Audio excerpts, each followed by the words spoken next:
Hello मेरे प्रिय साथियों।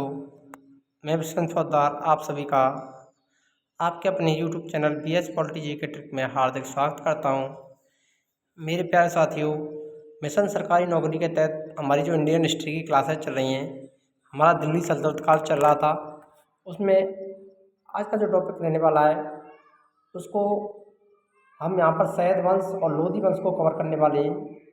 इससे पहले हमने गुलाम वंश, खिलजी वंश और तुगलक वंश को कवर कर लिया था सल्तनत काल में। अगर आपने हमारी वो पहले वाली वीडियो नहीं देखी तो आप इंडियन हिस्ट्री की प्ले लिस्ट में जा करके उन वीडियो को देख सकते हैं। तो दिल्ली सल्तनत का जो काल था वो 1200 से 1526 के मध्य रहा था। इसके अंतर्गत 1200 से 1526 तक का इतिहास का अध्ययन किया जाता है, जिसमें 300 वर्षों के इतिहास के 5 वर्षों का अध्ययन करते हैं। 3 वंश हमने ये यहाँ पर पहले पढ़ लिए हैं। आज पढ़ने वाले सैयद वंश और लोधी वंश को। सैयद वंश के शासनकाल की बात करें तो 1414 से 1451 तक रहा था और 1451 से लोधी वंश 1526 तक। इन सल्तनत काल का अंतिम वंश था कौन सा? लोधी वंश। तो पहले पढ़ते हैं हम सैयद वंश को।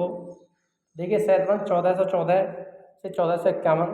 सैयद वंश के जो शासक हैं खिज्र खां 1414 से 1421, मुबारक शाह 1421 से 1434, फरीद खां, मोहम्मद शाह 1434 से 1443, आलम शाह 1443 से 1451। ध्यान रखना, इनको हम यहाँ पर एक जो ट्रिक है इनकी ट्रिक बता देते हैं। यहाँ पर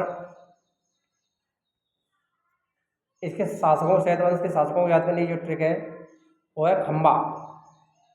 क्या है? खम्मा। इस ट्रिक के जरिए आप आसानी से याद कर सकते हैं कि एच यानी खा से बन जाता है खिज्र खां। कैसे क्या बन जाए? खिज्र खां। एम से मुबारक शाह, इस एम से मोहम्मद शाह और ए से बन जाएगा आलम शाह। तो खम्मा के जरिए सैयद वंश के शासकों को आप याद कर सकते हैं, खिज्र खां, मुबारक शाह, मोहम्मद शाह और आलम शाह। तो ये 4 शासक थे इसके सैयद वंश के। तो आइए आगे बढ़ते हैं। पहले कवर करते हैं खिज्र खां को।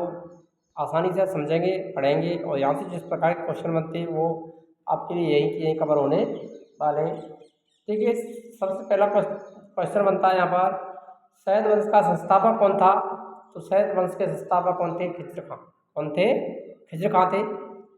खिज्र खां तैमूर लंग का सेनापति था। तो किसका सेनापति था ये? तैमूर लंग का।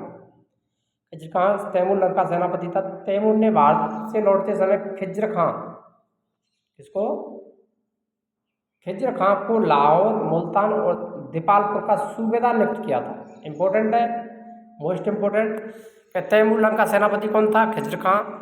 और जब तैमूर बाहर से चला गया था तो खिज्र खां को कहाँ का सूबेदार नियुक्त करके गया था? लाहौर, मुल्तान, दीपालपुर का उसे सूबेदार बनाया था। इसने दौलत खां को पराजित करके, किसको? दौलत खां को पराजित करके दिल्ली का स्वतंत्र शासक बना था। इसने किसको हराया था? दौलत खां को। और दौलत खां को हराकर ये दिल्ली का स्वतंत्र शासक बन गया। खिज्र खां स्वयं को पैगंबर मोहम्मद साहब का वंशज मानता था। किसका वंशज मानता था? मोहम्मद शाह का पैगंबर दूत। ये जो मोहम्मद साहब थे, पैगंबर मोहम्मद साहब, उनका वंशज स्वयं को खिज्र खां कहता था। और इसने तुगलक वंश के जो शासक थे, किसको? दौलत खां को हरा करके सैयद वंश की स्थापना की थी। खिज्र खां दिल्ली का स्वतंत्र शासक था, लेकिन यह स्वयं को तैमूरियों का राज्यपाल मानता था। दिल्ली का स्वतंत्र शासक था, लेकिन ये तैमूरों के अंतर्गत राज्यपाल, तैमूरों के अधीन स्वयं को मानता था। इसने सुल्तान की उपाधि ग्रहण नहीं की और ना ही अपने नाम के कोई सिक्के इसने चलाए थे। ना इसने सुल्तान की उपाधि धारण की और ना ही अपने नाम के सिक्के इसने चलाए। खिज्र खां 1414 से 1421 तक रैयत आला नामक उपाधि धारण कर रखी थी। तो इसने कौन सी उपाधि धारण की थी? रैयत आला की उपाधि धारण की थी।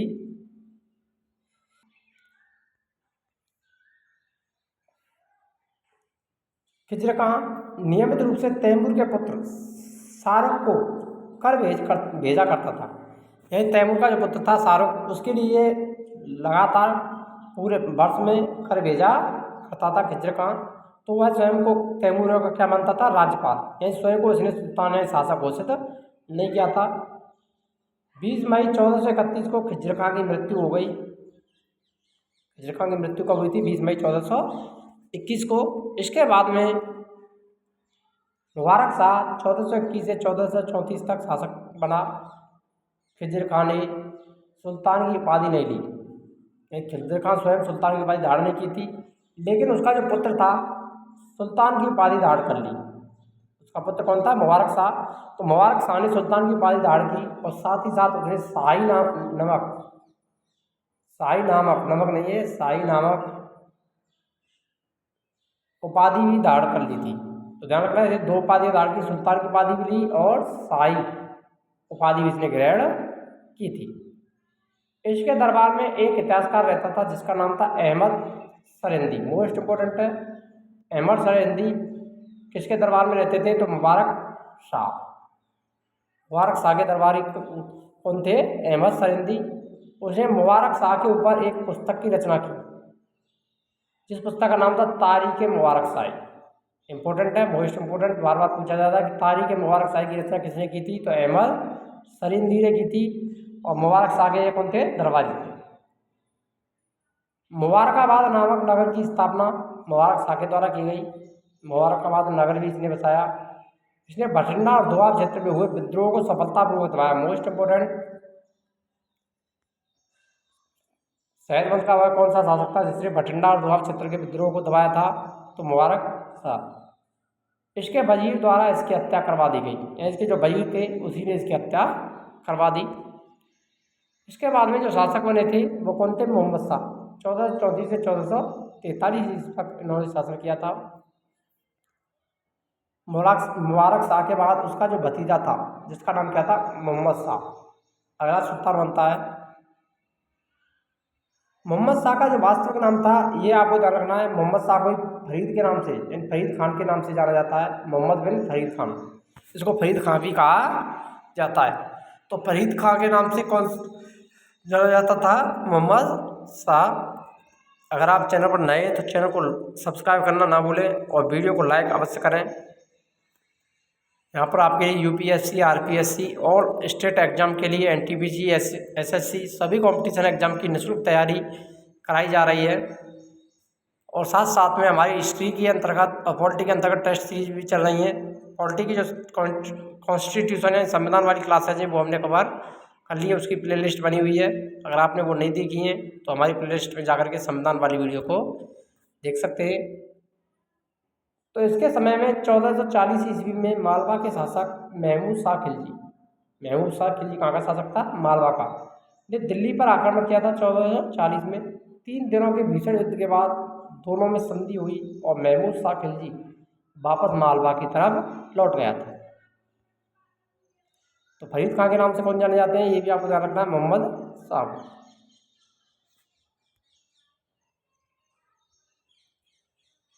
अलाउद्दीन आलम शाह 1443 से 1451।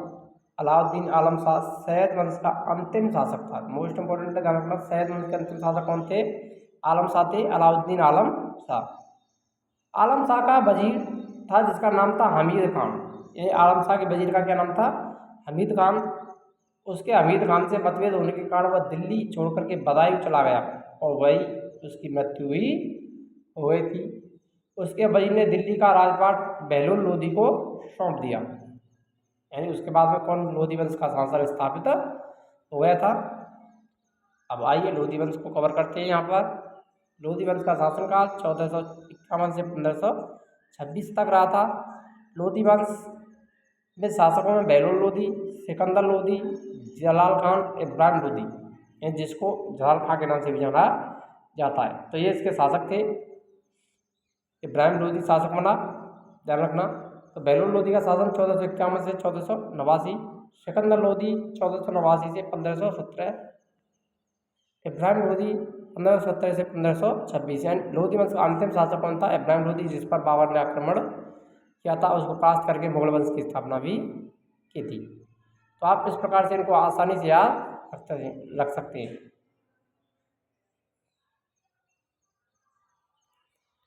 तीनों में बहलोल लोदी, सिकंदर लोदी और इब्राहिम लोदी। तो सबसे पहले कवर करते हैं बहलोल लोदी को। बहलोल लोदी का शासनकाल 1451 से 1489 ईस्वी के मध्य रहा था। यह लोदी वंश का संस्थापक था। तो लोदी वंश की स्थापना किसने की थी? बहलोल लोदी। ये दिल्ली के सुल्तानों में सर्वाधिक समय तक शासन किया। मोस्ट इम्पोर्टेंट, दिल्ली के जो सुल्तान हुए उनमें सबसे लंबा जो शासनकाल था वो किसका था? बहलोल लोदी का था। यह कभी ऊंचे सिंहासन पर नहीं बैठा। मोस्ट इम्पोर्टेंट है, ध्यान रखना। वह कौन सा शासक था दिल्ली का जो कभी भी सिंहासन पर नहीं बैठता था, बल्कि कालीन पर बैठ करके अपने चारों तरफ उसके जो अमीर थे, उसके सेनापति वगैरह जो भी थे, वो सभी उसके पास में बैठते थे और विचार विमर्श किया करते थे। यानी ये कभी सिंहासन पर नहीं बैठा। इसने बहलोली नामक चांदी की मुद्रा, मोस्ट इम्पोर्टेंट, तो बहलोली नामक चांदी की मुद्रा का प्रचलन करवाया था, जो कि टका के मूल्य, किसके? टका के मूल्य का 1/3 थी। यह अकबर के समय तक विनिमय का माध्यम बनी रही। जब तक अकबर का शासनकाल आया तब तक ये प्रचलन में रही। बहलोल लोदी जौनपुर के शासक हुसैन शाह सर्की को पराजित करके जौनपुर दिल्ली में मिला दिया था। तो जौनपुर को दिल्ली में किसने मिलाया था?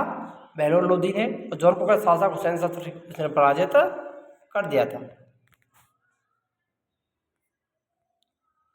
सिकंदर लोदी का शासनकाल 1489 से 1517। बहलोल लोदी के बाद में सिकंदर लोदी शासक बनता है और लोदी वंश का सबसे प्रतापी शासक सिकंदर लोदी को ही माना जाता है। इसके पिता बहलोल लोदी के 9 पुत्र थे और सिकंदर लोदी तीसरा पुत्र था। कौन सा पुत्र था? क्रम याद रखना है। सिकंदर लोदी बहलोल लोदी का कौन सा पुत्र था? तीसरा। इसका नाम निजाम खां था। वास्तविक नाम की बात करें तो क्या नाम था सिकंदर लोदी का? निजाम खां। लेकिन बाद में ये सिकंदर लोदी के नाम से सुल्तान बना। सिकंदर लोदी के जो प्रमुख कार्य हैं उनको यहाँ पर देखिए, यहाँ से क्वेश्चन हमेशा पूछे ही जाते हैं, मोस्ट इंपॉर्टेंट है। 1504 में सबसे पहले 1504 में आगरा शहर की स्थापना की थी। तो ध्यान रखना, आगरा शहर को किसने बताया था? सिकंदर लोदी ने 1504 में। और बाद में आगरा को इसने अपनी राजधानी भी बना ली। तो आगरा को अपनी राजधानी भी इसने बनाया था। इसके द्वारा कृषि विभाग के लिए गजे सिकंदरी ये इकाई थी, माप की इकाई, यानी जमीन को मापने की इकाई थी। यह प्रमाणित नाप का एक प्रचलन था जिसका उपयोग भूमि मापने के लिए किया जाता था। तो गजे सिकंदरी का प्रचलन किसने किया था? सिकंदर लोदी ने। सिकंदर लोदी एक लेखक भी थे और वह फारसी भाषा में कविताएं लिखा करता था। तो कौन सी भाषा में लिखता था कविताएं? फारसी। लेकिन वह अपने नाम से कविताएं नहीं लिखता।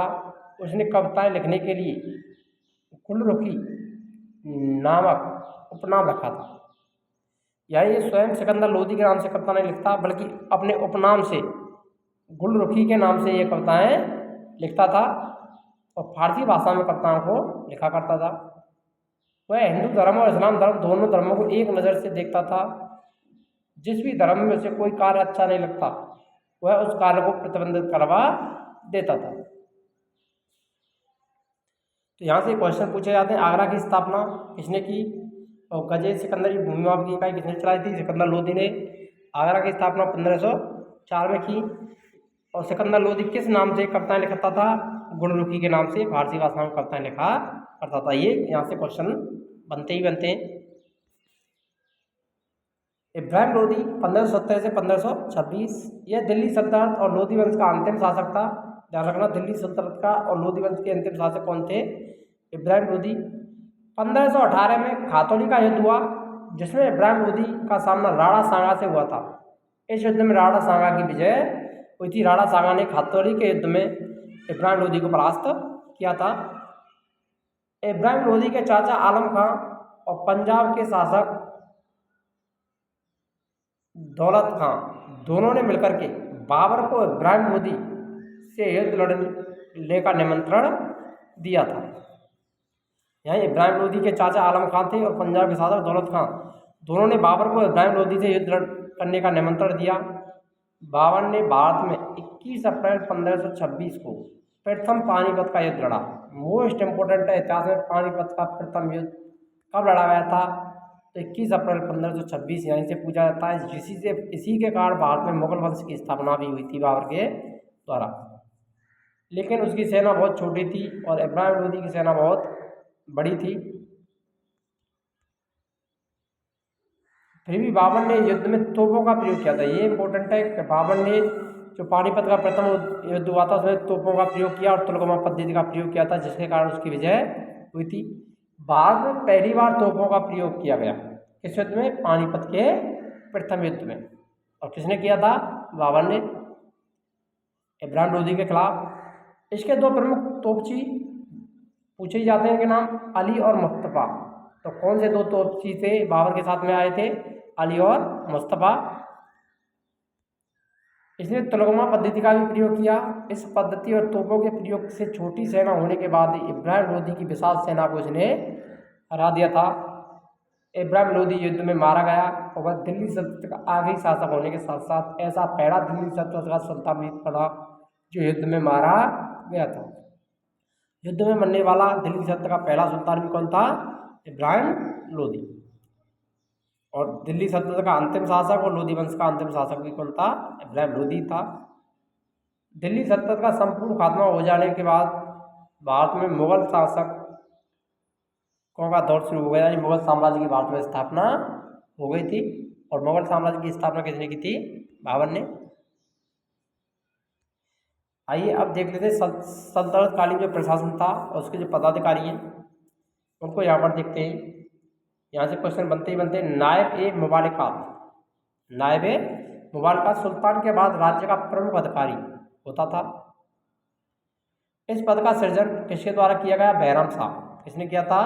बैराम शाह ने नायब ए मुबालकात पद का सृजन किया और सुल्तान के बाद प्रमुख पदाधिकारी होता था।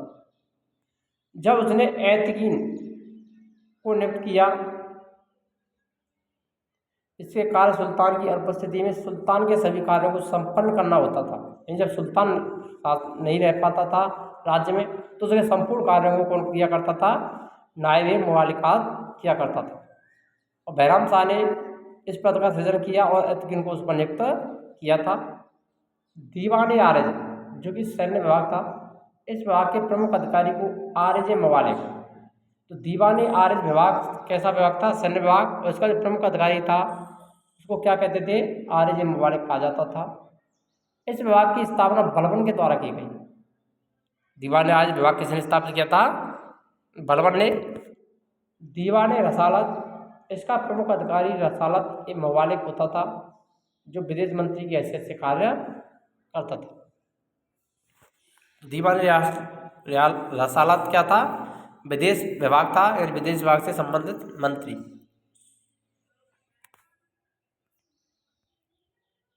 अमीर हाजिर, इसे अमीर बारवर भी कहा जाता था। ये दरबारी मामलों की देखभाल करने वाला प्रमुख अधिकारी। ये दरबारी मामले थे उनकी देखरेख करने वाला अधिकारी कौन था? अमीर हाजिर। दीवान बकूर, जलालुद्दीन खिलजी ने खर्चे के ब्यौरे को तैयार करने के लिए इसकी स्थापना की। दीवान बकूर नामक जो पद था ये किसने सृजित किया था? जलालुद्दीन खिलजी, जो कि अलाउद्दीन खिलजी के चाचा थे। दीवान अमीर कोई मोहम्मद तुगलक ने सर्वप्रथम इस विभाग की स्थापना की थी। किसने की थी? दीवान अमीर कोई की मोहम्मद तुगलक ने। इसका मुख्य कार्य मालगुजारी व्यवस्था की देखभाल और भूमि को खेती के योग्य बनाना होता था। दीवान खैरात ये धान विभाग था। इसकी स्थापना फिरोज शाह तुगलक के द्वारा की गई। आइए अब कुछ जो कार्य सल्तनत काल के प्रमुख करों को एक बार फिर से देख लेते हैं। खराज या खराज गैर मुसलमानों से लिया जाने वाला भूमि कर था। ध्यान रखना क्या था? भूमि कर, जो कि उपज का 1/3 भाग लिया जाता था। लेकिन अलाउद्दीन खिलजी ने इसे 1/2 भाग वसूला था, इसको आधा कर दिया था। उस्र मुसलमानों से लिया जाने वाला भूमि कर। ध्यान रखना खराज या खराज क्या था? गैर मुसलमानों से लिया जाता। उस्र मुसलमानों से लिया जाता था, जो कि 1/5 से 1/10 के बीच में होता था।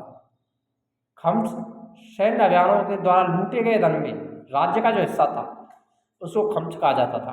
यानी लूटा गया धन पर लगाया गया कर। शरीयत के अनुसार ये राज्य के 1/5 राज्य का और 4/5 सैनिकों का होता था। लेकिन अलाउद्दीन खिलजी ने और मोहम्मद शाह तुगलक ने 4/5 भाग स्वयं लिया और 1/5 भाग सैनिकों को दिया था। जजिया यह भी गैर मुसलमानों से लिया जाने वाला कर था।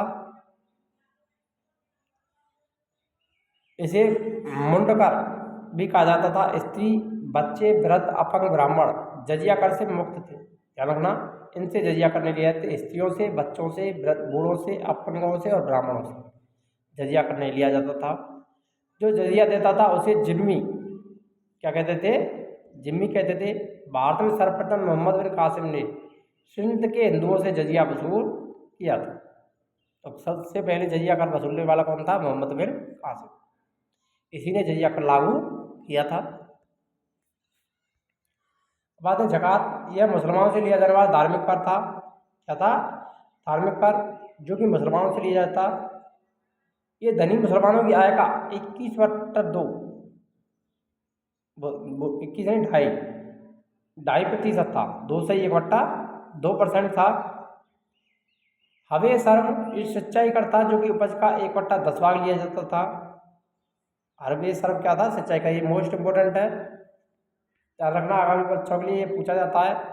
हरवे सर्व क्या था? तो सिंचाई कर। किससे संबंधित था? ये सिंचाई से। चरी चारागाह कर, जैसा कि पहचान में आ रहा है, चरी, चरी का मतलब चारागाह। इससे याद करता है घर, गृह कर। इन दोनों करों को अलाउद्दीन खिलजी ने वसूला था।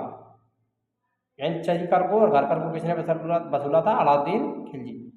तरकात, लावारिस संपत्ति की जब्ती से होने वाली आय को तरकात कहा जाता था। अब आते हैं प्रमुख इमारतों को कवर करते हैं। यहाँ पर सल्तनतकालीन प्रमुख इमारतें। कुतुबुल इस्लाम मस्जिद दिल्ली में कुतुबुद्दीन ऐबक के द्वारा निर्मित की गई। इसका निर्माण 27 हिंदू और जैन मंदिरों की सामग्री से किया गया था। ये दिल्ली की पहली इस्लामी इमारत है।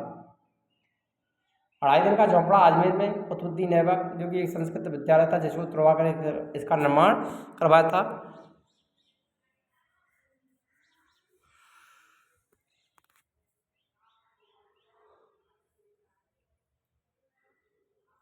कुतुब मीनार दिल्ली, कुतुबुद्दीन ऐबक। प्रथम मंदिर का निर्माण ऐबक ने करवाया, लेकिन इसको पूर्ण किसने करवाया था? इल्तुतमिश ने। इसको पूरा इल्तुतमिश ने करवाया था। इसका नाम सूफी संत कुतुबुद्दीन बख्तियार काकी के नाम पर रखा गया। मूल रूप से यह इमारत 4 मंजिला लाल पत्थर की है। फिरोज तुगलक के समय बिजली गिरने से चौथी मंजिल नष्ट हो गई थी। तब फिरोज शाह तुगलक ने इसका पुनर्निर्माण करवाया और संगमरमर से चौथी और 5वीं मंजिल का निर्माण करवाया था। श्री का किला दिल्ली, जिसका निर्माण अलाउद्दीन खिलजी ने करवाया। मंगोलों से दिल्ली की रक्षा हेतु इस मजबूत किले का निर्माण किया गया था। अलाई दरवाजा दिल्ली में अलाउद्दीन खिलजी के द्वारा निर्मित सल्तनत काल की पहली इमारत, जिसमें संगमरमर का प्रयोग हुआ। किसका प्रयोग हुआ था? संगमरमर का प्रयोग होने वाली सल्तनत काल की पहली इमारत कौन सी थी? तो अलाई दरवाजा। जमायत खाना मस्जिद दिल्ली, अलाउद्दीन खिलजी के समय में खिज़र खां के द्वारा सल्तनत काल की पहली इमारत, जो शुद्ध इस्लामी शैली में निर्मित है। 56 कोट दिल्ली, गयासुद्दीन तुगलक के द्वारा निर्मित। यह गयासुद्दीन तुगलक का महल था और सुनहरी ईंटों से बना हुआ था। गयासुद्दीन तुगलक का मकबरा दिल्ली में गयासुद्दीन तुगलक के द्वारा मकबरा झील के मध्य निर्मित किया गया है। सिकंदर लोदी का मकबरा दिल्ली, सिकंदर लोदी के द्वारा निर्मित भारत का पहला मकबरा, जिसमें दोहरे गुम्बद का निर्माण हुआ। मोट की मस्जिद दिल्ली, सिकंदर लोदी के वजीर मियाँ भुआ ने इसका निर्माण करवाया था। सामने की दीवार में 5 मेहराब द्वार हैं। आइए अब प्रीवियस ईयर एग्जाम के जो क्वेश्चन है उनको यहाँ पर कवर कर लेते हैं। सैयद वंश का अंतिम शासक कौन था? तो सैयद वंश के अंतिम शासक कौन थे? अलाउद्दीन आलम शाह थे। ये वाला ऑप्शन यहाँ पर सही हो जाएगा।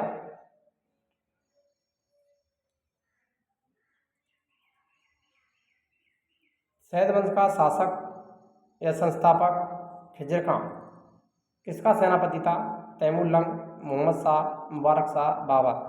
तो तैमूर लंग का संस्थापक था, सेनापति था कौन? खिज़र खां, जो कि स्वयं को तैमूरों का राज्यपाल कहा करता था। सैद वंश ने किस वंश को समाप्त करके दिल्ली प्रशासन प्राप्त किया था? तो सैद वंश से किस वंश ने शासन किया था पहले? तुगलक वंश ने। वो खातू शैलो। ये वाला ऑप्शन राइट हो जाएगा यहाँ पर। सैद वंश का संस्थापक कौन था? SSC 2015, अलाउद्दीन आलम शाह, मोहम्मद शाह, मुबारक शाह, खिजर खान। सैद वंश का संस्थापक, सैद वंश की स्थापना किसने की थी? खिजर खान ने। ये वाला ऑप्शन से डी वाला ऑप्शन राइट हो जाएगा। सैद वंश का अंत किस वर्ष हुआ? 1451, 1441, 1521, 1471।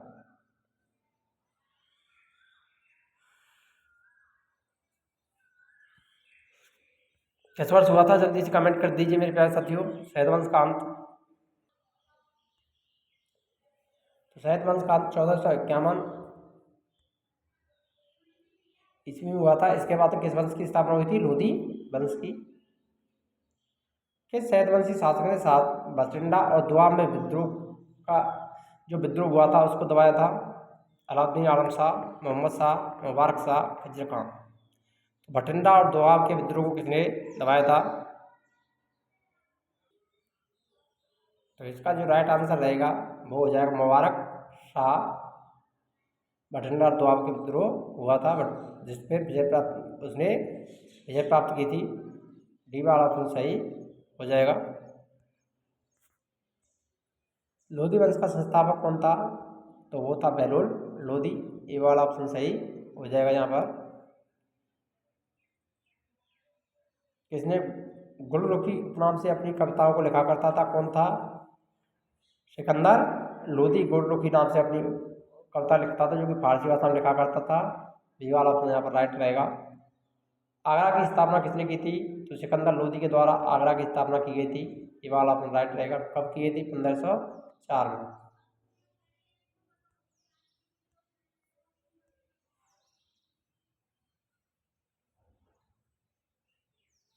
गजे सिकंदरी का प्रचलन किसने करवाया था? तो सिकंदर लोधी के द्वारा। ये वाला ऑप्शन राइट हो जाएगा यहाँ पर।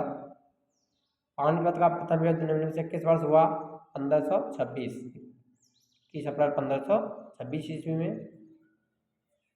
इब्राहिम लोधी और बाबर के मध्य में हुआ था। मेवाड़ के मराठा सांगा ने इब्राहिम लोधी को किस युद्ध में परास्त किया था? तो खातौली के युद्ध में परास्त किया था। बी वाला ऑप्शन राइट हो जाएगा यहाँ पर। अगर आपको वीडियो अच्छी लगी हो तो वीडियो को लाइक करें और कमेंट अवश्य करें कि आपको क्लासेस कैसी लगी। और चैनल पर नए हों तो चैनल को सब्सक्राइब करना ना भूलें और बेल आइकन को क्लिक करें ताकि प्रत्येक नोटिफिकेशन हमारा सबसे पहले आप तक पहुंच सके। मिलते हैं नेक्स्ट वीडियो में, तब तक के लिए राधे राधे।